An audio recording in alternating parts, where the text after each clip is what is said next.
Okay, so it's 7 o'clock. Welcome everyone to the Contra Costa County Board of Education Forum, co-sponsored by 32nd District PTA and the wonderful women over at the Women's League of Voters. I'm going to just say thank you to all of the candidates for making the time to join us this evening, and to the wonderful women again of the Women's League of Voters, and Lisa McConnell for helping to put this wonderful event together. And I will pass it off to you, Lisa. Thank you very much, Nick. I appreciate it. I'm a resident here in Walnut Creek, where my children attend public schools, and I volunteer in our local schools and PTA. And I want to thank the candidates tonight for volunteering to run for office. I want to thank the League of Women Voters for their work to help with these types of civic discourse engagements that are so vital to our democracy. And to all of you who are attending this webinar or who will watch this on YouTube later on, you're volunteering your time tonight as well to learn about these candidates and help make an informed choice this election season. And you're attending because you care deeply about this community, and the gift of your time and engaging in this respectful way is truly appreciated. Before I introduce our moderator this evening, I'd like to outline some key responsibilities of the governing board members for the Contra Costa County Board of Education. They serve as the school board for the juvenile court schools. They also approve the LCAP, or Local Control Accountability Plan, which must conform to state standards. They also adopt policies to ensure that a safe and appropriate education environment is provided to these students. And they advocate on behalf of students and public education at all government levels. They do not have control over our local school districts, but they do provide them with resources and some support. And they do hear appeals following actions by those local governing boards, local school boards, on student expulsion and intra-district transfers requests. And they also hear charter school petitions. That's just a little bit about what these candidates actually do in their role. Now I'd like to introduce our moderator. Gail Murray is from the League of Women Voters of the Diablo Valley. She started her career after college as a high school and adult education teacher in Santa Clara and Mountain View. And after moving with her family to Walnut Creek, she started to get involved and very active in the community. She actually served as a Walnut Creek City Council member for 10 years, beginning in 1981, and served 2 terms as mayor. And from 2004 through 16, she was an elected member of the San Francisco BART Board of Directors. She holds a BA from the San Jose State University and a Master's of Public Administration from the Kennedy School of Government at Harvard University. So Gail, thank you so much for joining us tonight and moderating this evening's event. We really appreciate it. Take it away. Okay, I want to welcome you all for joining in this evening. I can't see any of you, but I know you're out there because I got a lot of questions from you.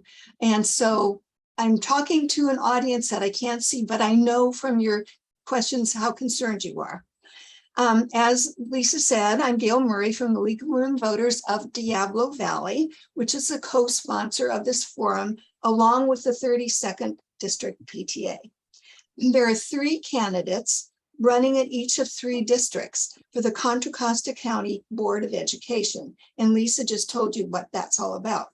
The candidates will be introduced in a moment when they give their opening statements. But first, I want to tell you about each of the districts so you can determine which district you are in and match that with the 3 candidates running in the district. Area 2 is Canyon, Concord, Lafayette, Moraga, Orinda, Walnut Creek, and parts of Alamo. The next district is Area 4, Blackhawk, Clayton, Danville, San Ramon, and parts of Alamo and Concord. Area 5 is Antioch, Bethel Island, Byron, Discovery Bay, Knightson, Oakley, and parts of Pittsburgh. The board members in areas 1, 3, and 6, covering the rest of the county, are not up for election this year. This is a town hall forum, not a debate. On November 8th, you will be able to vote for 1 candidate in the district that represents you. The League is a nonpartisan organization which does not support or oppose any political party or candidate. We're here tonight as part of our key mission to educate and inform voters. Just now, I pulled a number for each candidate out of a hat to determine their opening speaking order. The closing statements will be in the reverse. During the question and answer period, I'll ask questions by area. So in the opening, you're going to see all of them, but then I'll hone in on area 2 first and the 3 candidates who are in that area. Then area 5 and the 3 candidates for that. I mean, area 4 or area 4. Area 5, there are only 2 candidates because one of the candidates, Derek Carlson, never responded to this. So he will not be participating tonight. Only 2 of the candidates in area 5 will be participating. I'll alternate whom I call upon to avoid giving any candidate an advantage or a disadvantage. Some questions have been sent in advance, as I said. Others will come from you, the audience, and a few from me. We want to hear their sincere candidate answers and not prepared candidate slogans. That's why the candidates have not been sent any questions in advance. If you have a question, you can enter it in the Q&A function at the bottom, at least on my screen, on Zoom, and then a league member off screen will sort the questions to avoid duplicates and send them to me during the forum. I might have already gotten that question in advance, so don't be insulted if I don't read it for you. And also because I got so many questions, I'm not going to be able to use all of them. But I still encourage you, when you hear this, or even now, send in a question on the Q&A and we will look at it and see if we can accommodate it in the forum. We're going to close that function at 6:50, 10 minutes to 8. And so get your questions in beforehand, and then we'll close them off. All the candidates will have an opportunity to answer a question. So your question should not be directed at any one candidate. I won't ask a question of only one person. All candidates get to answer each question. Each candidate will have a minute to answer the question. Personal attacks are not permitted. Statements made about candidates must be from the public record or they will not be allowed. Candidates may make rebuttals to statements by other candidates. Rebuttals are limited to 60 seconds and each speaker will be timed and will give everyone a 15-second warning. And so we have somebody on the screen, Martha, who will be holding up a 15-second, giving them a little advance notice, and then time's up. So in the opening and the closing statements, they have a minute and a half. But during the questions, they only have a minute. This is on Zoom and we're recording it. So it will be on the League of Women Voters website. No unauthorized recordings or videos are permitted. And you can't just take something from the website and post it somewhere else. It belongs to the League. So no, this is it. This is where the recording will take place. Okay. So now we'll proceed with 1.5-minute opening statements for all of the candidates. And we are going to begin because his name was drawn first with Justin Brown. Justin is somewhere here. I'm here. Oh, okay. All right. Yep. Hi, good evening, and thank you for coming out to tonight's forum. I'd like to give a special thank you to the League of Women Voters for hosting this forum. As a father with 2 amazing children in the Antioch Unified School District, I believe that education works best when it works for all students and parents, which is why I am fighting for an equitable K-12 system. Oh, we lost your voice. Sorry, can you hear me now? Yes. Sorry. So my top 3 priorities are strong fiscal oversight, effective schools. I'm prepared to provide strong fiscal oversight of our county schools, ensuring our tax dollars go to classroom teaching and student services. Mental health support for happier kids. I know personally just how important it is to support our kids' mental health. East County schools should provide high quality school psychologists, experienced counselors, and effective career advice so that students can thrive in school and life. My third priority, enriching programs for great futures, such as career technical education.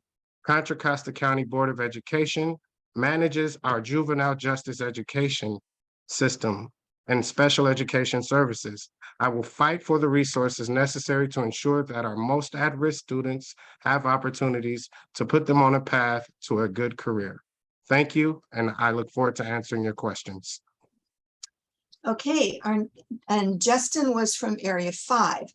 Our next speaker, who came in second on the drawing, was Anate Latona, and she is from, where are you, Anate? Here, Area 4. Okay, Area 4. All right. Thank you to the League of Women Voters for this opportunity in the 32nd District of PTA. My name is Anaite Latona, and I'm running for Board of Education Area 4 because I believe in advocating for all students. My unique voice of experience in education makes me your best candidate to serve the citizens of Contra Costa County.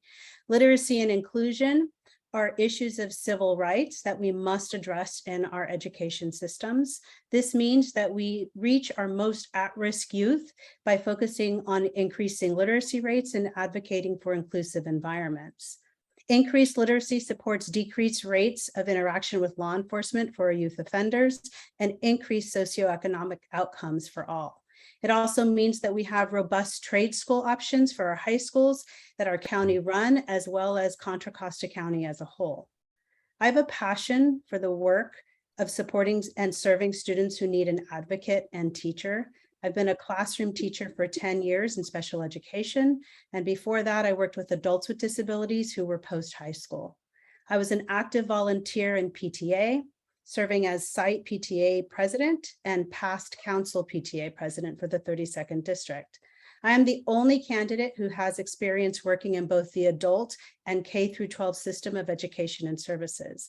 I also work part-time as a part-time lecturer to new teacher candidates. I believe that my unique skill set and my experiences have informed my role as a teacher advocate, and I look forward to earning your vote on November 8th. Thank you.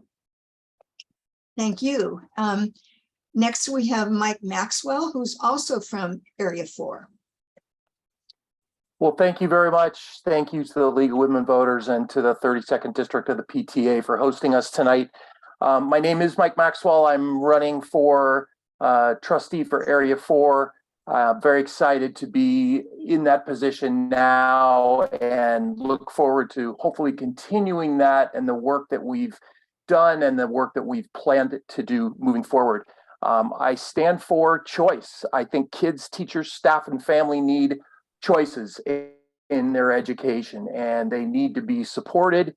They need resources, and they need someone to listen. And while the County Board of Education does not directly affect that in the school districts, we are there to be a resource. We are there to be a lending ear, and we are there to provide them with that opportunity to feel as though they've been heard. And that's something that I'm proud to have brought forth over the past 8 years and will continue to do. I think that improving communication between teachers and schools and staff, oftentimes we refer to teachers and we forget about clerical and classified staff. I was a classified staff person for a while and an educator in the San Ramon Valley, and I look forward to working with all of those groups. I'm a product of the San Ramon School District, and I'm really looking forward to, again, building on what we've done and improving in many, many opportunities and ways to do that. Okay, thank you, Mr. Maxwell. Thank you. The next person is from Area 5, Annette Lewis. Hi, good evening, and thanks for taking the time to join us tonight. My name is Annette Lewis, and I am running for re-election in Area 5. As noted, this is pretty much far East Contra Costa County that we cover. I've lived in Oakley since 1986 and probably will live here the rest of my life. For more than 25 years, I have been actively involved in education and advocacy for education. Before running for the Board of Education, I was very involved in schools, first as a parent volunteer, then being an active leader in PTA. I served in leadership positions in schools And at the district level for PTA and the state level, I had the honor to serve on the California State PTA Board of Managers as the chair of the district presidents. In 2014, at the urging of teacher friends, I also became a substitute teacher in the Oakley School District. In 2018, when I first thought about running for Contra Costa County Board of Education, I did so because I saw there was a need for the skills and knowledge I had developed over the years. Before making my decision, I studied policies, guidelines, and education code to learn everything I could about the position. I spoke with friends in education to learn more. After deep study, I made my decision and was fortunate enough to be elected. This is the same way I address everything that comes before our board. I look beyond the reports and recommendations presented to us. I study what I can and cannot do upon education code and legal decisions. I do the work to ensure I have the information I need to make these decisions and ensure they are the best interests of the students in our county while staying within what is legally permitted. Thank you, Ms. Lewis. The next speaker is from Area 2, is Rupi Krishnan. Great. Thank you so much, Gail. Hi, everyone. My name is Rupi Krishnan. I am a Lafayette resident and a parent of twin boys who recently graduated from high school, and we have a 7th grader. I've spent the past 10 years volunteering in my children's schools, and I'm running to bring an innovative and fresh perspective to the county board and to ensure that every child has access to a high-quality education, regardless of their zip code. My other priorities are focusing on mental health and wellness and promoting inclusion and belonging. We need to ensure that our students can feel physically and psychologically safe so they can be their true, authentic selves at school and feel a sense of belonging to the school community. And if they feel like they belong and if they can navigate through their anxiety and stress, then they can truly focus on learning and preparing for college and life beyond high school. I will invest in making sure our students leave our schools with important life skills. I have always been student-centered in everything that I've done, and I will continue to do so. My main focus is on whether the needs of our students are being met so that they have access to the best education possible. I know there's a narrative out there in the universe that I am a pro charter school person, but I would just like to say that I am not beholden to anyone except for the best interests of the students of Contra Costa County. We have to be open to serve all of the students in this county, and that includes creative solutions only when necessary. I'm proud to share that I've been endorsed by Lynn Mackey, the Contra Costa County Superintendent of Schools, and many other key leaders in our county. Thank you so much. Thank you, Ms. Krishnan. And now the next person also from Area 2 is Sarah Butler. Hello, and thank you. Good evening, everyone. First, I want to thank the League of Women Voters and the 32nd District PTA for hosting this forum. My name is Sarah Butler, and I'm running for re-election to the Contra Costa County Board of Education Trustee Area 2. As an experienced board member on the Contra Costa County Board of Education, I understand the critical role the board plays in serving and supporting all students throughout our county. That is why I'm proud to have earned the endorsement of our county's teachers, Board of Education members, and education leaders from across our county, and their encouragement to run for re-election. In addition to my current 4-year term on the County Board of Education, I previously served on the Orinda Union School Board, and as a school parent, I served in leadership roles on many school and district-wide committees, including School Site Council, the Ocklawanee's Budget Committee, as well as the co-chair of the Las Trampas Creek Council PTA legislative team. My diverse experience as a parent, policymaker, and planner guides my current work, ensuring all parents and students have a voice in our schools.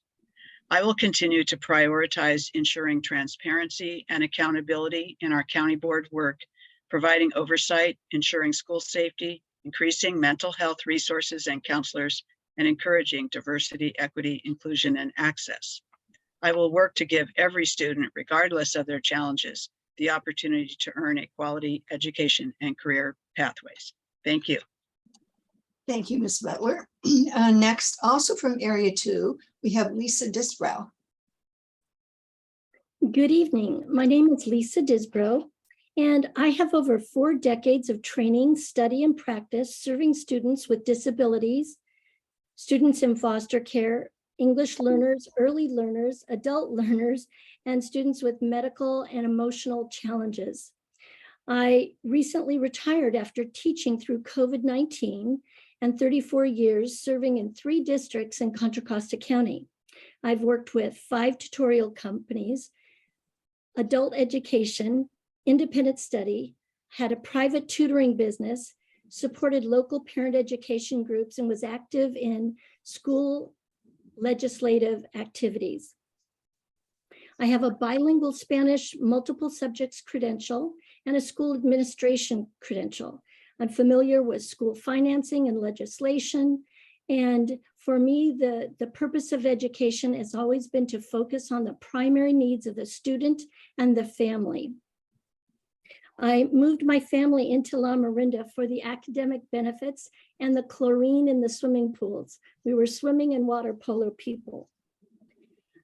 As a teacher, I discovered that legislators had abandoned the goal of academic excellence.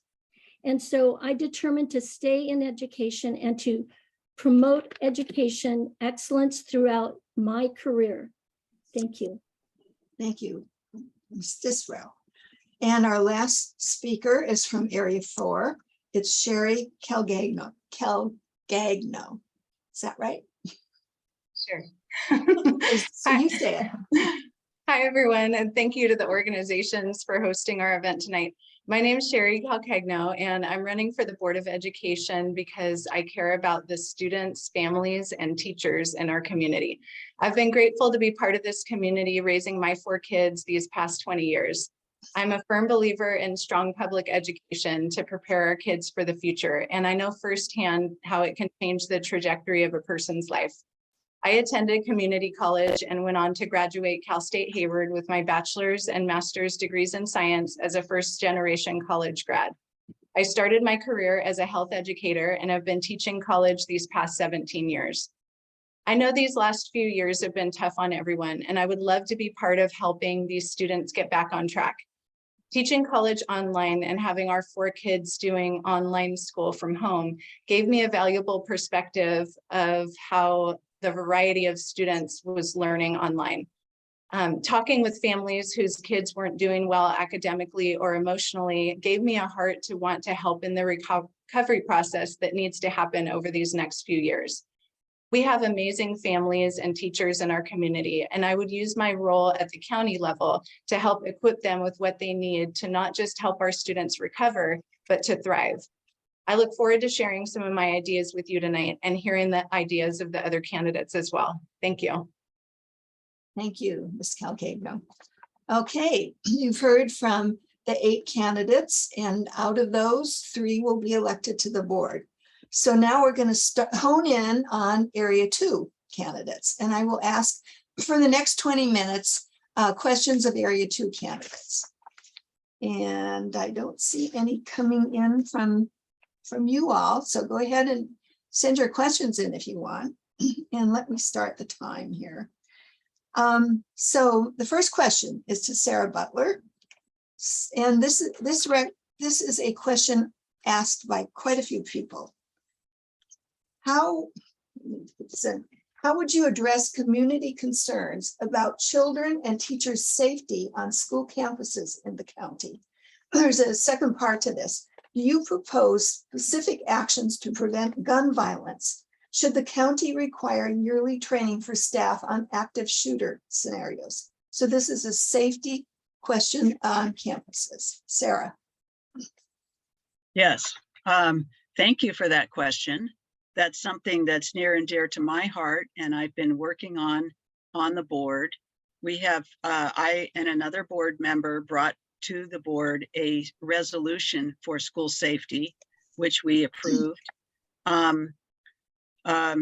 So I think school safety is absolutely paramount. There are a number of ways to look at it, and number of parts of school safety, I should say. The mental and emotional health for students, as well as the physical safety. And on the physical safety side, and you mentioned gun violence, First of all, I just want to say what our county board is responsible for is our county schools. And you mentioned schools across the county. Every school district is in charge of their own schools. So we don't dictate what other school districts do other than the county schools. Okay, so my time is up, but I could talk for a long time on that subject. Thank you very much. Okay, let's hear what Lisa Rowe has to say about, same question. I'll read it again. Do you want me to read it again? How would you No, address community, pardon me? You know it? I'll say it again. How would you address community concerns about children's and teachers' safety on school campuses in the county? Do you propose specific actions to prevent gun violence? And should the county require yearly training for staff on an active shooter scenario? Well, as a veteran teacher of 34 years on multiple student school sites, I can tell you that safety has just been an enormous concern. And when you realize that you are in charge of every student's life until they reconnect with your parent, it is a heavy responsibility. So I think that we should be investigating other approaches to school safety. I really like the idea of teachers wearing a fob, and a fob would be something on the teacher around a lanyard, so that if she's at in the cafeteria, at the garden, out on the playground, or in the classroom, she has access to alert the staff at the school immediately that help is needed. Do I have more time? I can't. Yeah, tell. 15 seconds. Okay. Talk Sorry, I fast. didn't know how to read that. The other thing I'd like to see is that I'd like to see the sign that says, I think it says no gun zone. I'd like that to be removed, and I think we need better messaging there.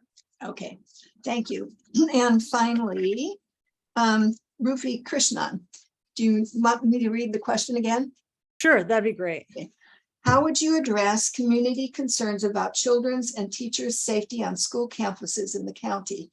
Do you propose specific actions to prevent gun violence? Should the county require yearly training for staff on active shooter scenarios?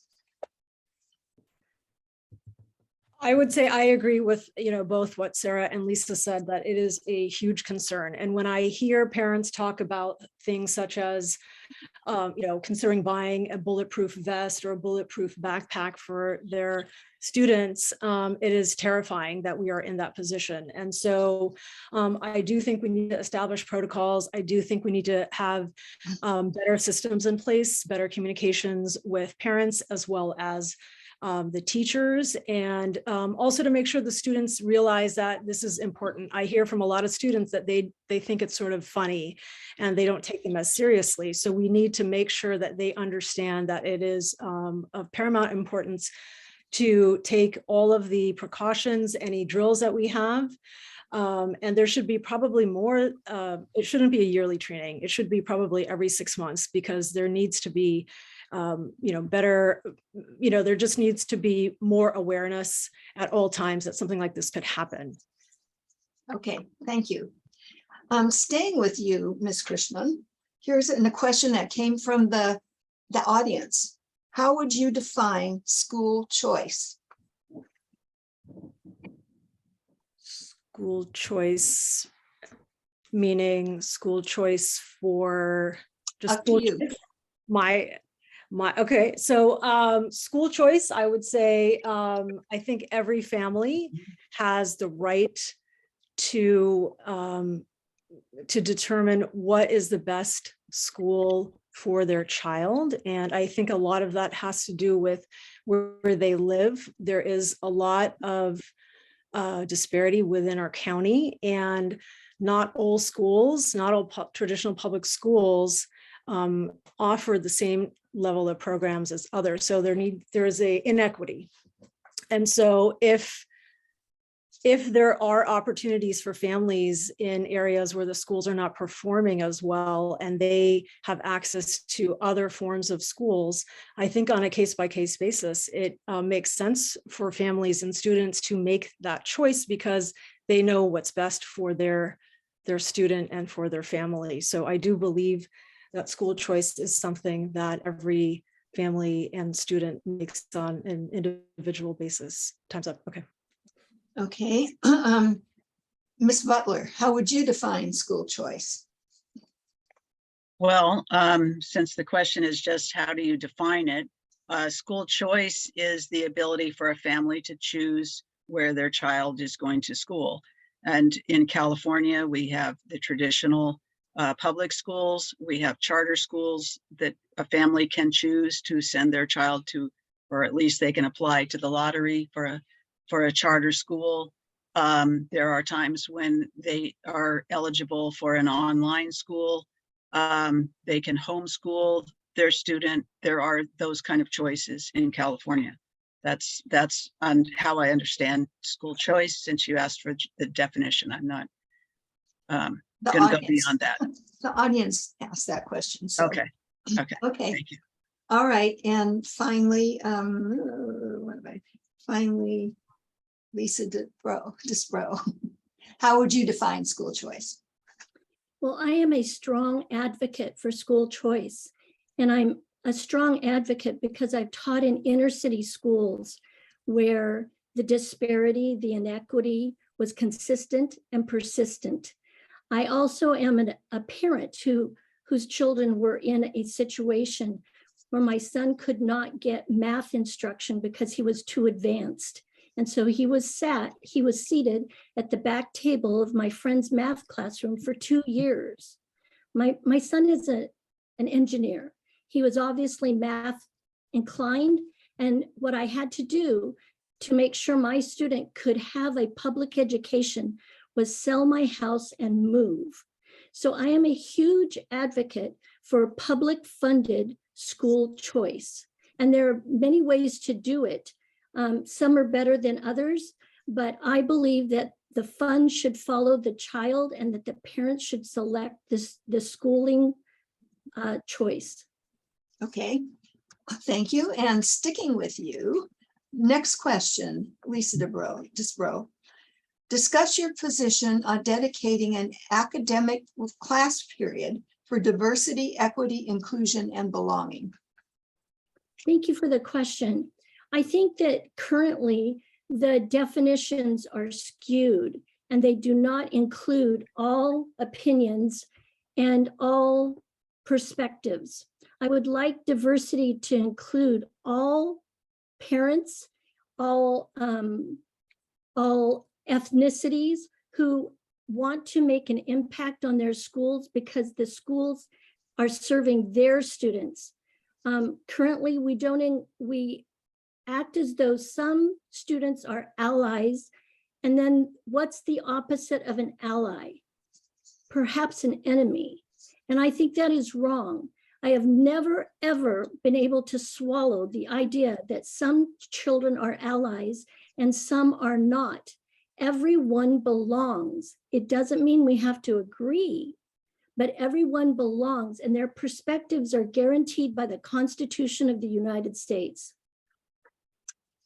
And same question for, for Rufi Krishnan.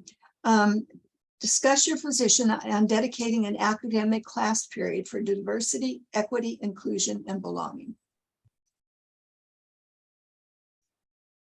That's something that that's very loosely, sort of defined question, which is fine. I am all for an academic class period for DEIB. I know at Acalanes at the Acalanes, the high schools in the Acalanes Union High School District, they had academy periods, which are like study halls. And, every probably maybe once a quarter, or actually I would say probably more often than that, probably once a month during one of these academy periods, there were topics discussed with students across the entire school for DEIB. And I think that was a great starting point because students, faculties, administrators are able to engage in various topics, and students want to learn more, and they want to learn how they can, provide students and be supportive to each other. And I am a firm believer that we should continue offering all students this, these opportunities during school time. All right. And finally, Ms. Butler, discuss your position on dedicating an academic class period for diversity, equity, inclusion, and belonging. So I agree with what my two colleagues here said, the other candidates. And I also believe that diversity, equity, and inclusion and belonging are extremely important. And we need to focus more on that. While I was on the board in the last 4 years, I brought forward as part of the policy committee, the policy for equity, which is what boards do. I was just going to say, we can't dictate to the superintendent we want a certain classroom, although we can pass a policy. And we did pass a policy for equity that was in 2020. Aside from that, yes, anything we can do to help encourage more awareness of diversity, equity, inclusion in the classroom and in the among the staff and among the administration, working on hiring practices, all sorts of ways to encourage diversity, equity, inclusion, and belonging. Thank you. And interestingly, that was an audience question also. So I think we answered the audience question thoroughly. Okay, starting with you again, Ms. Butler. Do you believe that some books are not suitable for classrooms and school libraries and should be removed? Should the governing board have a county policy on banning certain books?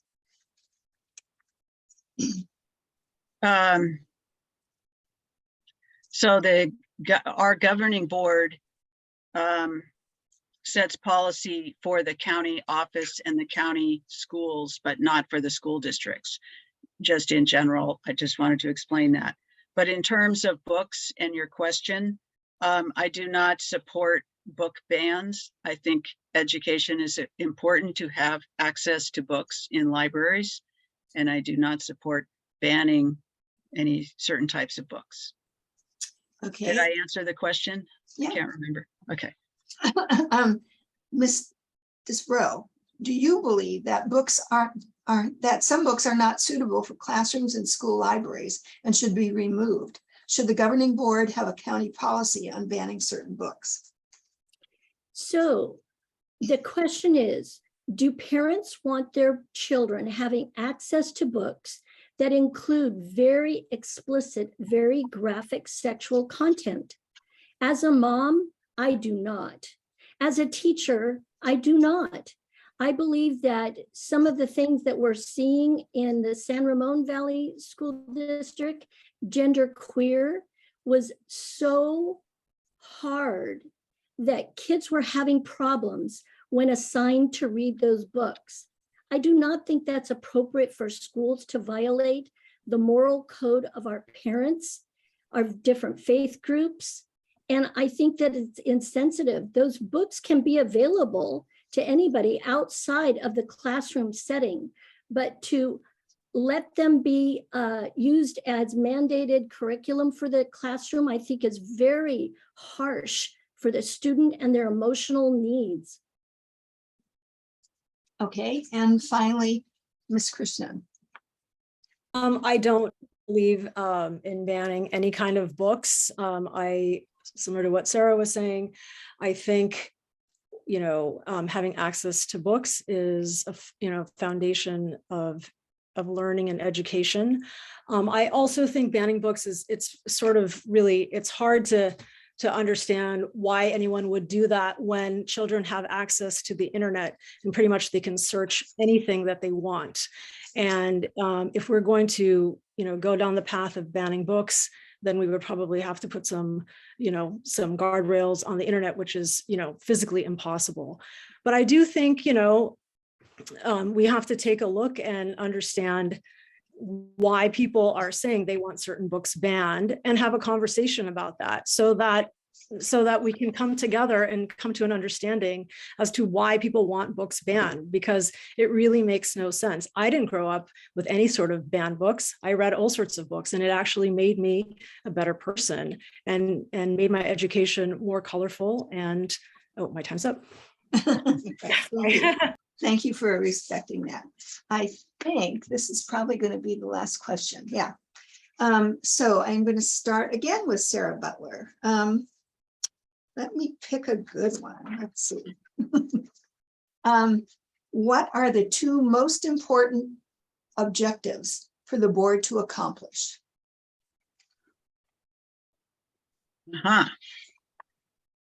Well, that reflects back on what is the job of the board. The most important, I'm sorry, could you say that again? What are the two most important objectives for the board to accomplish? Well, I'm proud to say that this year we had a board retreat and updated our board goals and priorities. I was about to say one of the most important things we do is approve the budget. That's not an objective, but we do approve the budget. We approve our LCAP. Those are important things that we do. And the otherwise, in terms of objectives for the board, I would say to work together as a board to collaborate with the superintendent and provide leadership for our school programs, the County Office of Education in the ways that we do have oversight and authority. That would be my other objective. Thank you. Ms. Disbrow, what are the two most important objectives for the board to accomplish? Thank you. Great question. I will just say briefly, academic excellence and curriculum transparency. Academic excellence in that we have way too many children in all of our districts. Even our most consistently high-performing districts have 20% of their student population not reading at grade level. And then we have other districts where the number is much higher, as high as 85% of our students are not reading at grade level. The second issue I would bring out would be curriculum transparency. Parents need to know what the learning goals of the instructional day include and what materials are using. Right now, there's a great distrust because of Zooming, and they saw teachers doing using content that they were uncomfortable with, and parents need to be comfortable. The children belong to the parents. Thank you. And finally, Ms. Krishnan. I would say the first one would be to increase literacy rates and really find out how can we support the students who are not reading at grade level. And specifically, since the purview of the board is working with students that are in court schools, special ed programs, students in the foster care system, homeless students, and students in charter schools. Marginalized students, especially the ones that are in court schools, it's my understanding they're coming in at a very low literacy rate. And so we really need to provide those resources to get them at the reading level they should be at. And the second, I would say increase resources to better serve our students and their families. And I would offer providing access, like office hours, to really hear and understand what families and students need before I would determine, what my other objective would be. And I would imagine that is different from family to family and in region to region. Guess what? You're done. Good job, ladies. Now you are all ladies, so good job. And stick around for your closing statement as we move on to Area 4.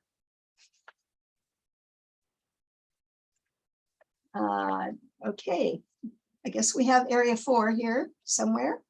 So the first question will go to Sherry Calgagno. And that is, that's a long one, let me see.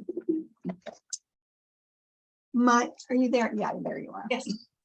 The draft California math framework calls for removing Algebra 1 before 9th grade in the name of equity. This will, that's my timer. I better reset it. I'm going to reset my timer. Okay, I'll start over. The draft California Math Framework calls for removing Algebra 1 before 9th grade in the name of equity. This will significantly hamper math preparedness of students hoping to enter STEM fields in college. If you were elected, what action would you take to ensure education excellence and meritocracy is preserved and to challenge college-bound students? Well, I appreciate the question, and I feel like I have an understanding, especially teaching at the community college level.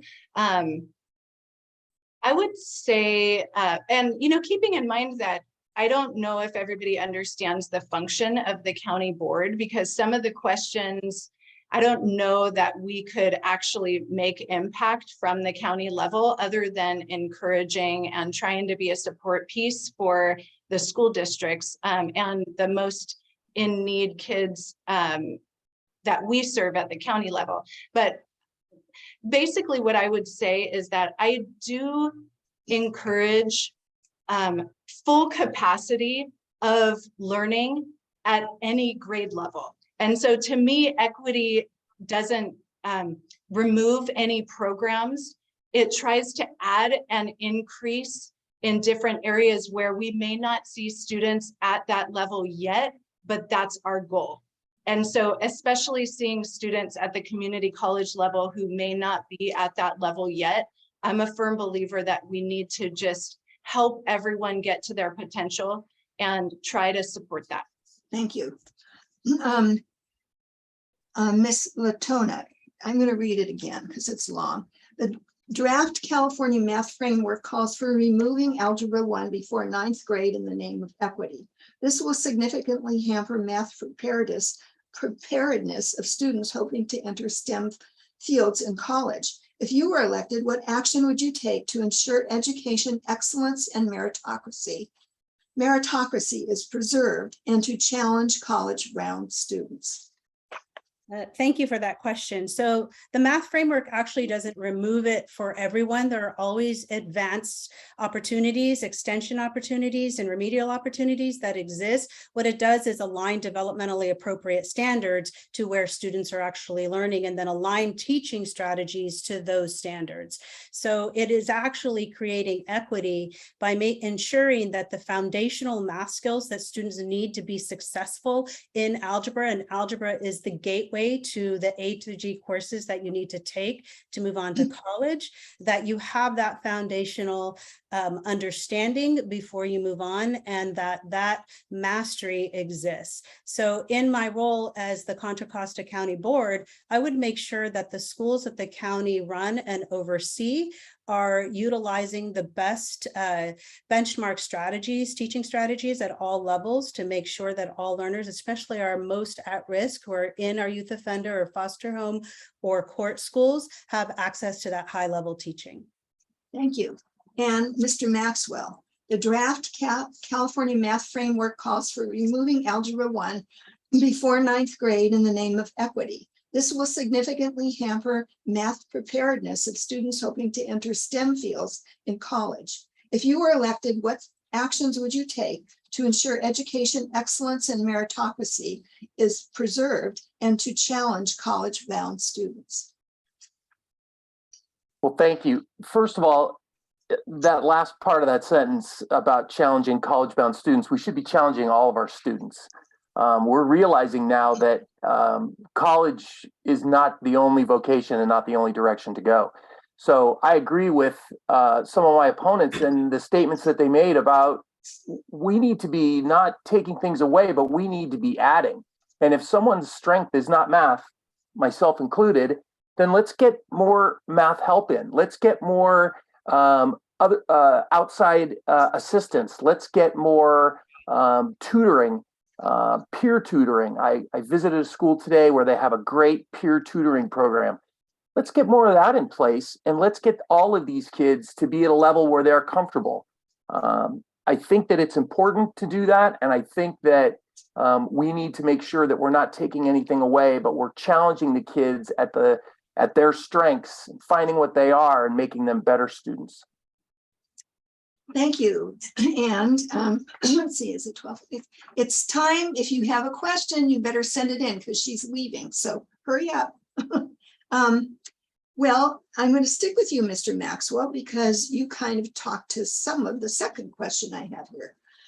How do you intend to close the gap for students struggling to connect with grade level curriculum? My child received no to poor support for modest learning disabilities, while support was available for children with severe disabilities. What can be done to improve this imbalance? So it's kind of a two-part question. It's kind of a multi-part question. Yeah. And I will echo again what candidate Calcagno, forgive me for butchering that, candidate Calcagno said, people need to understand what the role of the Contra Costa County Board of Education is. And we oversee, right, the court and juvenile court, the court-appointed schools, and we have a very, very small section of students. And in fact, our goal is to make our section of students smaller and smaller every semester. We want kids out of the court schools and back into the schools in their residence. So, you know, what are we going to do? We're gonna do our best, and we're gonna do what we can to support them. And again, we're gonna allow them choices, hopefully, and we're gonna allow them support, and we're gonna lend them some resources to be successful. But we're certainly not going to take anything away or suppress that. Thank you, Mr. Maxwell. And same question, Sherry Calcagno. Do you want me to read it again? I'll read it. If you don't mind, please. Yeah.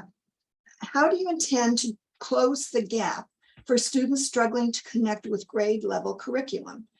And then second part, my child received no to poor support for modest learning disabilities, while support was available for children with severe disabilities. What can be done to improve this imbalance? Yeah, and I sympathize with parents, you know, because a lot of kids have unique needs. And so to be able to meet all of those at every level, and I know a lot of teachers are trying their best already to do that. And then with what has been the last 2 years, I think for a lot of students who are already struggling, that gap has just gotten wider. You know, so I would say, again, keeping in mind the role that is available at the county level, I am curious to see, as far as some of the COVID recovery dollars, how much of that goes to the county level versus the individual school districts, and how that can maybe be part of creating some programs where there are smaller groups of students, and even trying to have maybe some of the stronger students partner up with students in need and get some of these mentor relationships going that I think help to build community and teach each other how we're a village and we need to help one another. And Ms. Latona, how do you intend to close the gap for students struggling to connect with grade level curriculum? Second part, my child received no to poor support for modest learning disabilities, while support was available for children with severe disabilities. What can be done to improve this imbalance? Thank you for that question. So an academic gap is a gap of access. It's a gap of lack of access for many children, of not understanding how content and curriculum could be addressed in the classroom to support all learners. So that is something that we have to address. I think in our county position, where that can be addressed is through our collaborations with the local school districts in supporting staff development in areas of universal design for learning, in areas of increasing access to content. I believe I understand where the questioner is coming from. That is my role as a research teacher, is to address those learning gaps in students. And a lot of it is working with the teacher to identify teaching strategies at the immediate class level that can address the needs of the learners in the room. And we can do that in our role. We can advocate for those strategies. We can put professional development, and we certainly should be ensuring that our most at-risk students are receiving the highest level of direct instruction. thank you all for defining what the role of the board is, because that helps the people who are listening and who submitted these questions, because they're not real clear about it either. But I'm still using their questions. And one of them on the Q&A from the audience is a repeat of the one that I asked in area 2. And I'll start again with you, Ms. Latona. It's on diversity. Discuss your position on dedicating an academic class period for diversity, equity, inclusion, and belonging. I'm not sure what the context of dedicating a class period would be. I believe there are classes that address diversity, equity, inclusion, and belonging through literature, through art. I think that the bigger question, and for me, is how are the districts handling their diversity, equity, and inclusion task force? Are they receiving community input? Are they using data to drive those decisions? And how is the county using that information? And where are we drawing that from? Our county-run schools are overwhelmed with students of special needs, students with IEPs, and certainly our court schools and our community schools are overrepresented with students of color and students with disabilities. So we need to identify that our system is not working for everyone and have conversations systemically about how we address them. And Ms. Calgagno, I will get it right one of these times. That's okay. It's okay. Do you mind repeating the question? Yes. Gail? Discuss your position on dedicating an academic class period for diversity, equity, inclusion, and belonging. I think that's kind of a broad question. If we're talking about, having a separate class dedicated to that, I think there are ways that you can weave a lot of those values systems of including and understanding different types of people, and namely people who might be different than the individual student. I think you can weave that value system into a lot of different classes if that's the value system of the community that you're functioning in. So I think a lot of it is, if it's just, we're mindful to include that in all of the different pieces that we talk about, that'll be valuable to the students. And I also have to say, I think one value of diversity is a desire to know people who are different than you are, right? And we can interweave that value system in every space we operate in, I think.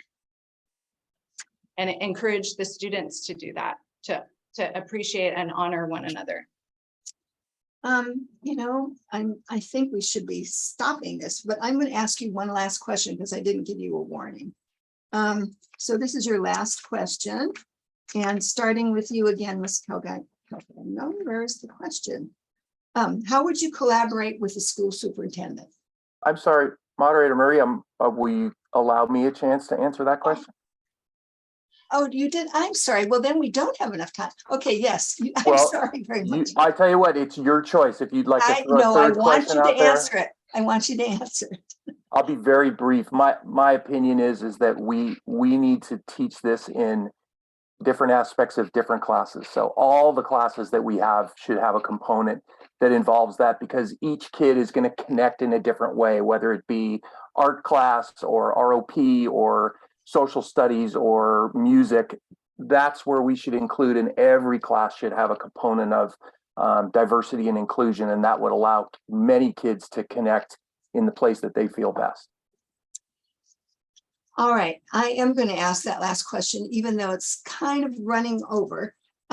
So, Mr. Maxwell, how would you collaborate with the school superintendent? The county school superintendent? Yes. I would work with the county superintendent, who is also elected.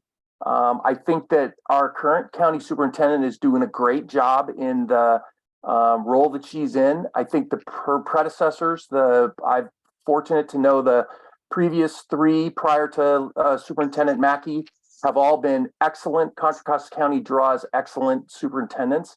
And it's my opinion that a board member should collaborate and work with support and lend help and question where questions are due. I've been more supportive than a lot of board members that I've been able to serve with over the past 8 years.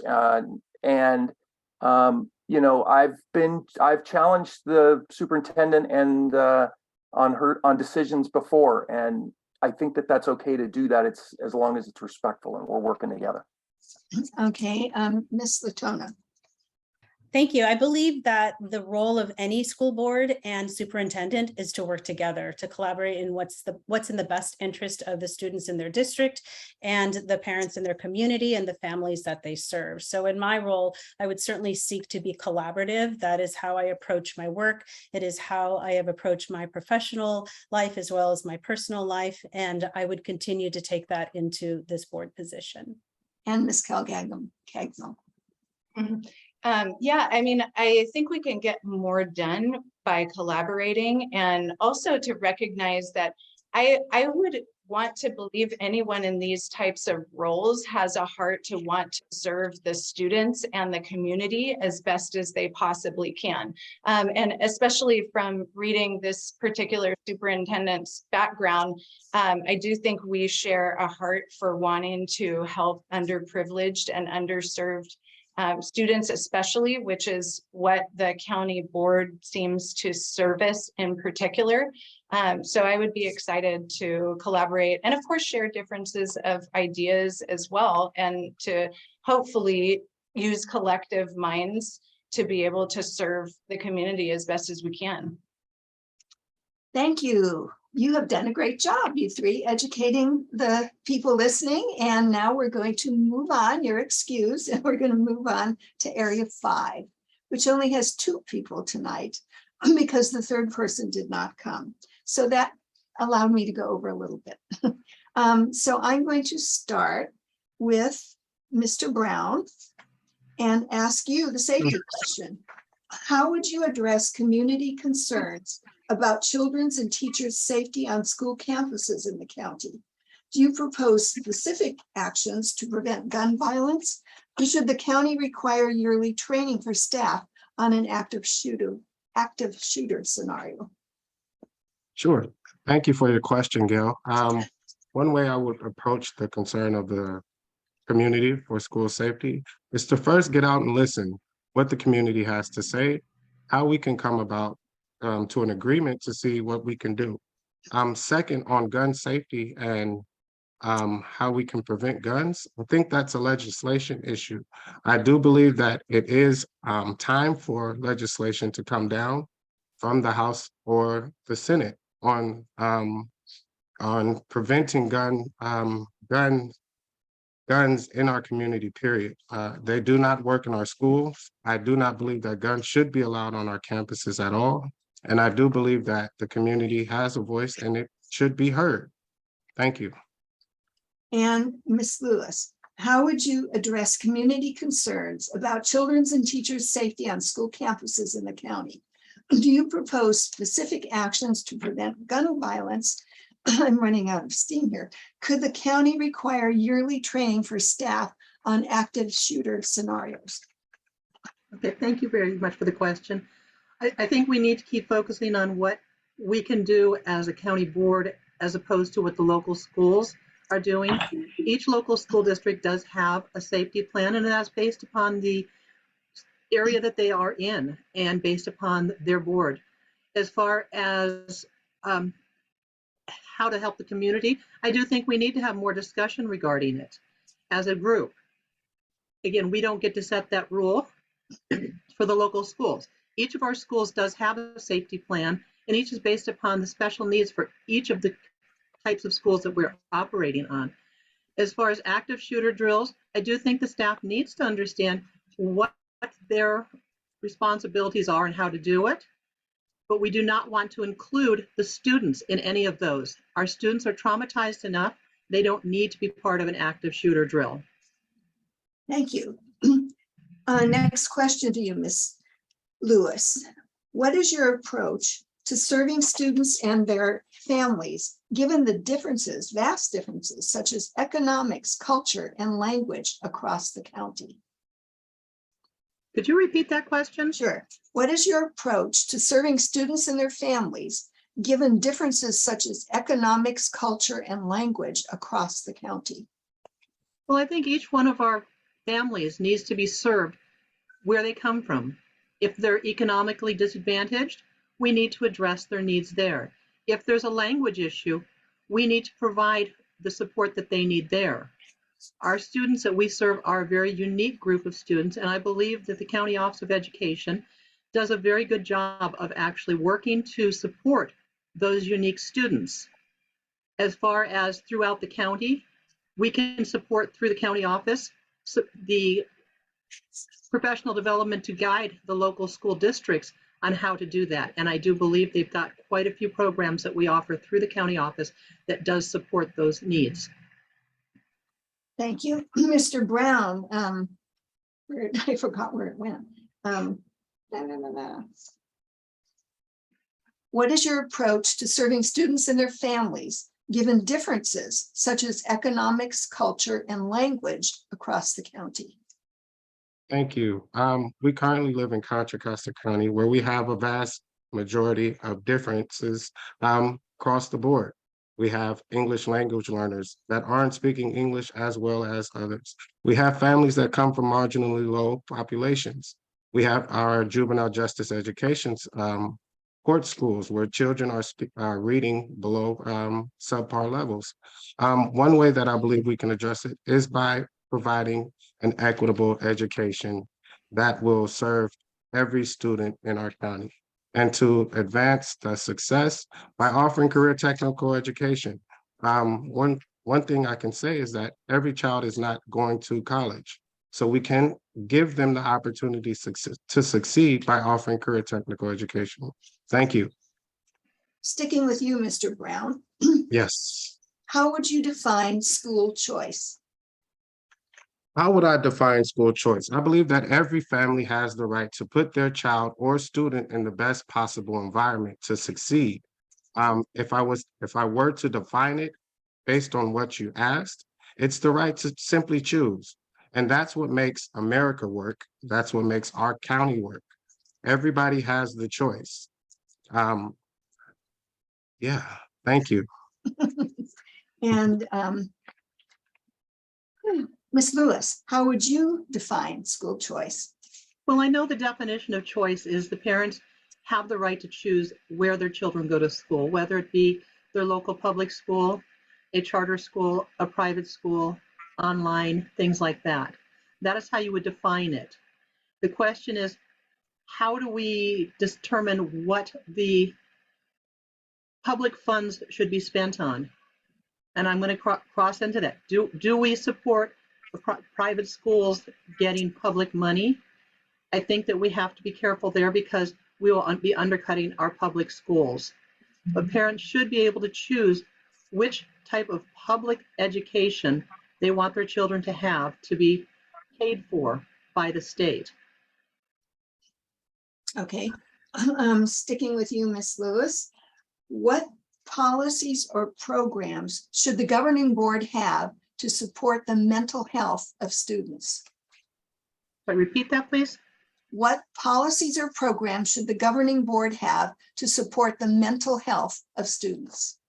So because of the unique nature, again, of the students we serve, each group may need different support mechanisms. We need to make sure that we have the mental health professionals who are trained for each of those unique groups. The children in our juvenile justice system schools need different supports than our students who are in the special needs schools. So our policies do currently reflect those specific needs of each independent group. When we go to our children in the Golden Gate Charter Academy, they have specific needs, and we have the supports there to encourage them to stay in school, keep their mental health assessed, and making sure that they are able to learn in a safe environment. Okay, and Mr. Brown, wherever it went, What policy and programs should the governing board have to support the mental health of students? Thank you for your question, Gail. Policies and programs that the governing board should have, that I believe should have. I believe that right now we are currently experiencing a teaching shortage. I believe that we are short on educators as well as support staff to support our mental health, our students' mental health. So I do believe that we need to hire more psychologists for our schools, more counselors, more support staff for those special need programs. The other day, while I was dropping my daughter off to school, I had a conversation with the special needs teacher.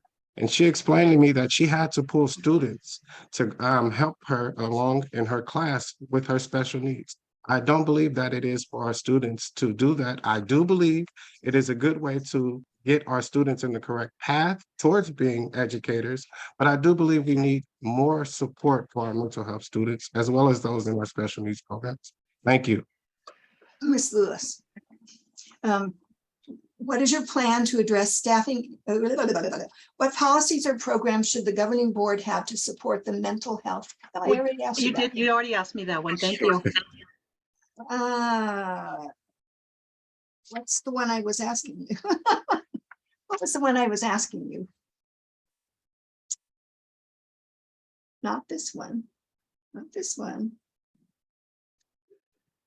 Well, I'll ask you a different one. Ms. Lewis, what is your plan to address staffing issues and declining enrollment? Well, first of all, declining enrollment for what the students we serve is a good thing. That means we have less students in the juvenile justice schools. It means we have less students who cannot be served within their school district. It means we have less students in our Golden Gate Charter Academy, which is meant for the students who've been expelled from their school district. So there is no reason for us to address declining enrollment anyway, other than to celebrate it per se. As far as staffing shortages, I know that we are working very hard at the county office, I should say we, the staff are, to try to get more teachers, not just for our county office programs, but also for local school districts by having hiring fairs, trying to work with programs to encourage more teachers to get credentials. So those are the things that we are doing. And Mr. Brown, what is your plan to address staffing issues, which you just talked about, and Yes, ma'am. declining enrollment? Thank you. Let's be honest, we are seeing declining enrollment in our districts. The other day I was in Oakland, California at my elementary school, and they're currently on the chopping block for their school being closed. One, due to declining enrollment. Students are leaving our districts. Our districts are not fiscally sound because the students are not there. How will I address the staffing issue? I believe that we could, as Ms. Lewis stated, have hiring fairs, as well as set up a career pathway for our students to come back home and educate the students of the future. I believe that if we grow our own teachers at home, they'll be more in tune to what we have here and apt to help our students succeed later on. Thank you. And my timer just rang, which means the clock on the wall says it's time to finish up. So you two are off the hook for being in the center of everything. And now we're going to come back to the whole group. Hey, And thank give- you, Gail. and give closing statements. And we are going to start with Sherry Calgagno. Thank you. Thank you for hearing our ideas tonight and taking the time to watch the forum. I appreciated your questions and value the voices of the students, families, educators in our community. I know it's tough to meet the diverse needs of every student, and I hope you found me to be a thoughtful candidate willing to hear a variety of perspectives in order to make an informed decision. If I have the honor of being elected to the board, my goals are to support programs that help promote recovery from COVID learning loss and work to engage some of our most vulnerable students, like foster youth, court and community school students, those with special needs, and those who are struggling to meet grade level who may be at higher risk for not graduating. I've served in many capacities over the years, including teaching drug prevention programs to parents through local nonprofits, as sister school coordinator, helping to meet the needs in underserved neighboring schools, and a variety of other ways when I see a need. I ask for the opportunity now to use my background in education to help make these next 4 years a positive and unifying time when we can work together for the good of the students and find creative strategies to accelerate learning. I believe in building community where we'll be better and stronger because we work together in the common goal of offering great education and honoring each of our students' individual needs. I believe that's what our students deserve, and I'll do my very best to support that effort. Thank you so much. Thank you. And the next person for her closing statement is Lisa Disbrow. Well, again, good evening. It's been a pleasure to meet all the candidates and the moderators. This has been a positive evening. I really appreciate it. I want to say that my primary goal as a board member would be to encourage all of our educators and board members to consider respect for the beliefs, values, and authority of our parents regarding the content of classroom instruction.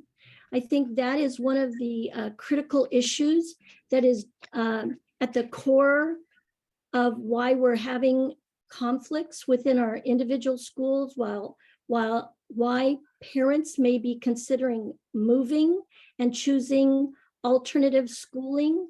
I also think that the quality of the academic programs that we use with the students assigned to the County Office of Education groups should be evaluated to make sure that they're of the highest quality and that they have the maximum potential for bringing students to grade level.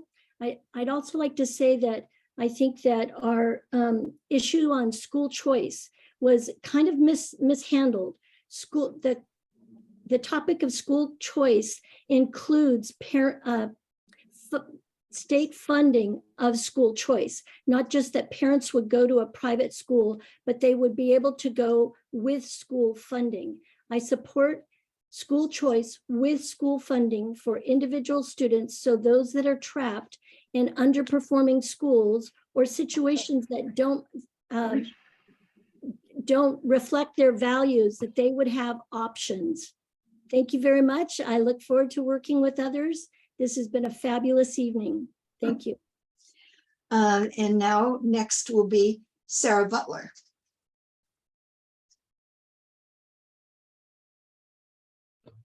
Thank you. I had to unmute. Thank you, everyone, this evening for attending this forum tonight. In my role as a board member during the past 4 years, I have prioritized school safety, transparency, stability, and accountability, and academics through student and classroom support. I have a heart for students, for supporting all of our students. I have attended many school site council meetings and LCAP meetings in our district. I've attended the trainings offered by the California School Boards Association for county board members. I was elected to be board president this year with the support of my board. I hope to earn your support to continue the work that I've been doing on the county board, and as well as advocacy. We need to do more advocacy to improve education. I would continue to prioritize ensuring transparency and accountability in our county board work, providing oversight, ensuring school safety, increasing mental health resources and counselors, and encouraging diversity, equity, inclusion, and access. I will continue to work to give every student, regardless of their challenges, the opportunity to earn a quality education and career pathways. As a strong collaborator and with leadership skills, knowledge, experience, and a bachelor's degree from UC Davis, I'm a strong advocate for all students and would appreciate the opportunity to continue to serve you on the County Board of Education. Respectfully ask for your vote. To learn more, my website is sarahbutler2022.com. Thank you. Thank you. Next is Rufi Krishnan. Okay, great. Thank you, Gail. I want to thank the League of Women Voters of Diablo Valley and the 32nd District PTA for hosting tonight's event. I appreciate the opportunity to be here, and I humbly ask for your vote to drive change in the education of all students of Contra Costa County. We have diverse stakeholders with various needs, and I bring a different lens to the table as a parent, a woman of color, and as a person who has been standing up for equity. We cannot apply cookie cutter solutions, and we have to be open to serve all of the students of this county in a fair and equitable manner. My extensive volunteering experiences, coupled with my background in finance, allows me to navigate complex issues from a variety of perspectives. I'm proud of the progress that we have made in driving positive change for our students, but there is much more work ahead. I'm honored that Lynn Mackey, the Contra Costa County Superintendent of Schools, John Nickerson, Superintendent of the Ocolomos Union High School District, Kevin Wilk, Walnut Creek City Council Member, Matt Francois, the Mayor of Walnut Creek, Teresa Geringer, the Mayor of Yet, and an incredible group of many other leaders have endorsed me. I leave you with a simple quote by Mahatma Gandhi: "Be the change you wish to see in the world." Join me in driving change for all students in Contra Costa County by voting for me, Rupi Krishnan. Your presence here this evening shows how much is at stake in this midterm elections. And I thank you so much for being here tonight. And go to voterupi.com for additional information. Thank you. The closing statement from Annette Lewis. Yeah, good evening, and thank you everyone for sticking with us this long. During my tenure, I have learned that many people do not understand the responsibilities and limitations of the Board of Education. This was made especially clear while serving as the board president from December 2020 to December 2021 during the height of the COVID pandemic. Parents and community members were demanding we reopen the local schools, demanding no masks, demanding we block all calls for vaccinations. We had no authority there. But what I did is let them know that we did not dictate to the local school districts. Then I provided them the information as to who to talk to, who could listen to them and guide them through this journey. I continue to educate myself on new issues in education. I continue to study legislation that affects the students, teachers, and staff in school communities, and encourage our board to take appropriate action of support or non-support of such legislation. This is how I help to advocate for our local school children when I cannot do anything directly as their local school board dictates what happens. I work collaboratively with my fellow board members and other county board members throughout the state. We may not always agree with each other, but I always respect their decisions. I feel my extensive volunteer experience and work in school communities and my passion for education makes me uniquely qualified to serve again as your trustee for the Contra Costa County Board of Education Area 5. I hope you will support me for my re-election. You can go to AnnetteLewis.com to read more. Thank you. The next speaker is Mike Maxwell. Well, thank you all. Thank you for hosting. Thank you all candidates for being here tonight. It's been very successful and very positive. I am asking for your vote in Area 4.